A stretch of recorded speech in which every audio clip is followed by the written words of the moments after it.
किसान मोर्चा जिंदाबाद जिंदाबाद जिंदाबाद। मोदी तेरी दादागिरी नहीं चलेगी नहीं चलेगी नहीं चलेगी।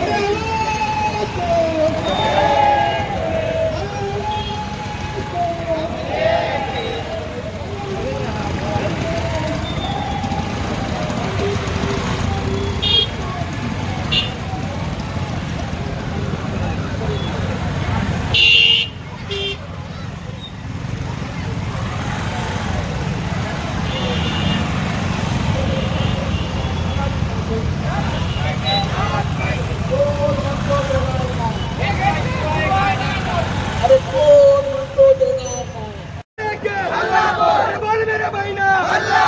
बोल मेरे भाई नरेंद्र मोदी पे भाजपा सरकार पे अरे केंद्र सरकार पे अरे डरता क्यों है अरे डरता क्यों है अरे बोल मेरे भाई ना अरे बोल मेरे भाई अरे झंडा लेके अरे झंडा लेके अरे ईवीएम लेके अरे एमएस लेके अरे रोजगार लेके अरे डरता क्यों है अरे झंडा लेके अल्लाह बोल अरे डंडा लेके अल्लाह बोल लेके अल्लाह बोल अरे ईवीएम लेके अल्लाह बोल लेके अल्लाह बोल अरे डरता क्यों है अल्लाह बोल अरे डरता क्यों है अल्लाह बोल।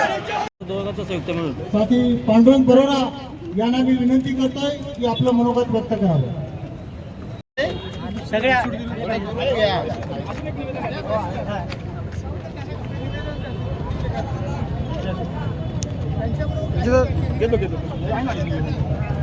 या ठिकाणी शासनाचे प्रतिनिधी 13 महिने दिल्लीच्या बाउंड्रीवर बसलो होतो आणि ते शेत आज जो आपला मोर्चा निघालेला आहे त्या आपल्या प्रमुख मागण्या काय होत्या?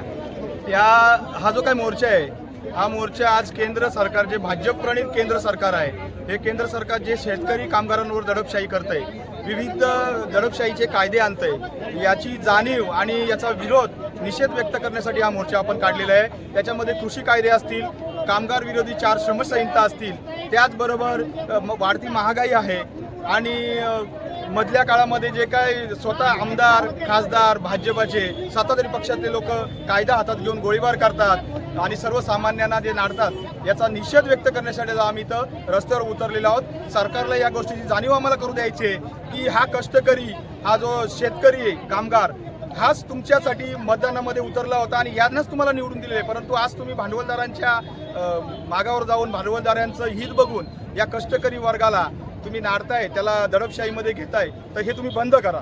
महागाई कमी करा. आपण जो मोर्चा निघाला होता जो आंदोलन केला त्यामध्ये आपल्याला इंडिया आघाडीतील घटक पक्षांनी पाठिंबा दिला पण आपण जो पत्रक काढलेलं त्यांचा कुठेही नाव उल्लेख नाहीये त्याचं कारण सांगा आपण. तसं पाहिलं तर CI2च्या आणि कामगार संघटना त्याचबरोबर मार्क्सवादी कम्युनिस्ट पक्षाच्या वतीने एक दिवसीय औद्योगिक बंद आपण पुकारला होता. परंतु आयत्या वेळी इंडिया आघाडीने सुद्धा आम्हाला विनंती केली की आपण सुद्धा या आंदोलनामध्ये सक्रिय सहभाग घ्या. इंडिया आघाडीचा एक भाग म्हणून आम्ही सुद्धा आमचा जो पूर्वनियोजित कार्यक्रम आहे तो थोडासा बाजूला ठेवून आम्ही या कार्यक्रमामध्ये त्या सर्वांना पाठिंबा घेऊन आम्ही सुद्धा सहभागी करून घेतलं. कारण सर्वांच्या मागण्या एकच आहे.